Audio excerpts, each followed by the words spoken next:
గుర్తుకు ఓటేద్దాం, జిందాబాద్ జిందాబాద్. రేవంత్ రెడ్డికి ఓటేయమని చెప్తున్నాను నాతో పాటు 10 మందికి. టీఆర్ఎస్ నుంచి అయినా వాళ్ళు 7 months అయ్యారు వచ్చి, ఎలాంటి ప్రాజెక్ట్స్ కానీ ఏది స్టార్ట్ చేయలేదు. ఇదే హౌసింగ్ బోర్డులో ఒక ఫ్లైఓవర్ కంప్లీట్ అయిపోయింది, 2-3 weeks నుంచి ఇంకా ఓపెన్ అవ్వలేదు అది. సో ఇలా పెండింగ్ లో కరెక్ట్ గా యంగ్స్టర్స్ అంటే ఫస్ట్ ఓటర్స్ ఎవరైతే ఉన్నారో వాళ్ళు ప్రాపర్ గా ఆలోచించి ఓటేస్తే బాగుంటుంది. Instead of wasting the vote, వాళ్ళు ఓటు వేయాలి. ఎవరికి వేస్తున్నాం అనేది కాదు, క్యాండిడేట్ ని చూసి వేయాలి. వాళ్ళు క్యాండిడేట్ ఎలిజిబుల్ కాదా, ఆ క్యాండిడేట్ పర్ఫెక్ట్ గా ఉన్నాడా లేదా, అంతేగాని టీఆర్ఎస్ వాళ్ళు పవర్ లో ఉన్నారు వాళ్ళకి వేస్తే నాకు ఏదో జరుగుతుంది ఇలా. తెలంగాణ రాష్ట్రం మొత్తం అసెంబ్లీలో టీఆర్ఎస్ వినయింది కాబట్టి ఈసారి కాంగ్రెస్ కి అవకాశం ఇస్తే, జాతీయ పార్టీ కాబట్టి కాంగ్రెస్ అవకాశం ఇస్తే బాగుంటుంది. Revanth Reddy will come, is aggressive man, they will do what would people also, we believe that. Kodangal లో చాలా మందికి హెల్ప్ చేశాడు. లాస్ట్ టైం అసలు కొడంగల్ లో ఓడిపోవడమే అసలు ఒక పెద్ద విషయం. అది ఎలా జరిగిందో ఎవరికి తెలియదు. అంటే కాంగ్రెస్ అంటే ఇది జాతీయ పార్టీల మధ్య పోరు తప్ప ప్రాంతీయ పార్టీల మధ్య పోరు కాదు కాబట్టి రాజీవ్ గాంధీ కూడా యువకుడి పర్వాలేదు, పడిపోయారు. మోడీని చూసాం కాబట్టి ఈసారి కాంగ్రెస్ రాహుల్ గాంధీ ప్రైమ్ మినిస్టర్ గారు చూడాలని కోరుతాం. రాజకీయాల్లో రేవంత్ రెడ్డి డౌట్ ఏం లేదు, రేవంత్ అన్నకైనా అవ్వదు. అందరూ కూడా కాంగ్రెస్ కి ఓటేసి జాతీయ పార్టీ అని కాంగ్రెస్ కోరుతాం. రేవంత్ రెడ్డి గారు మంచి లీడర్షిప్ క్వాలిటీస్ ఉన్నాయి.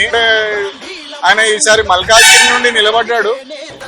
ఆయన గెలవాలనే నేను కోరుకుంటున్నాను. ఎందుకంటే అవుట్ ఆఫ్ ద పీపుల్ ఎవరైతే ఉన్నారో candidates నిలబడ్డారో, I think Revanth Reddy is the right person. I prefer Revanth Reddy from Malkajgiri Parliament constituency, and I expect better good services from Revanth Reddy from Malkajgiri Parliament constituency.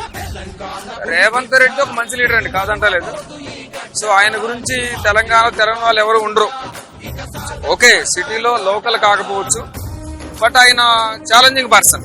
So ఆయన ఏం చేస్తాడు కొంచెం గట్టి voice ఉన్నవాడు, మంచి political గా ఒక మంచి నాలెడ్జ్ ఉన్నవాడు.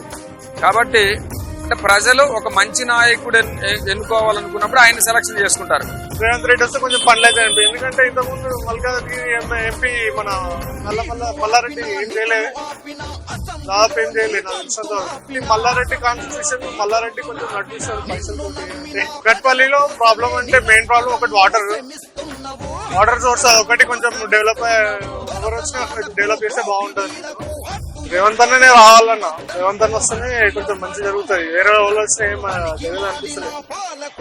అవే నేను 5 సంవత్సరాల నుంచి ఉంటున్నా ఇదే ఏరియాలో, అవే రోడ్లు అట్లనే ఉన్నాయి. కొంచెం మెట్రో వచ్చిన తర్వాత రోడ్డు చేంజ్ అయింది. ఆ కుక్కట్పల్లి ఆ గల్లీలకు పోతే అట్లనే రోడ్లు అట్లనే ఉన్నాయి, అదే మురికి ఉన్నాయి, అదే నీళ్ళు అసలు సప్లై లేదు. డ్రైనేజ్ కూడా ఎక్కడ పడితే అక్కడ లీక్లు ఉన్నాయి. కాకపోతే రేవంత్ రెడ్డి వస్తే ఏమన్నా అవుతుంది అని అనుకుంటున్నాను. ఎందుకంటే కాంగ్రెస్ అది సెంటర్ లో కూడా కొంచెం కాంగ్రెస్ వచ్చినట్టు అనిపిస్తుంది. అందరం రేవంత్ అన్నకే ఓటేద్దాం. హస్తం గుర్తుకు ఓటేద్దాం, జిందా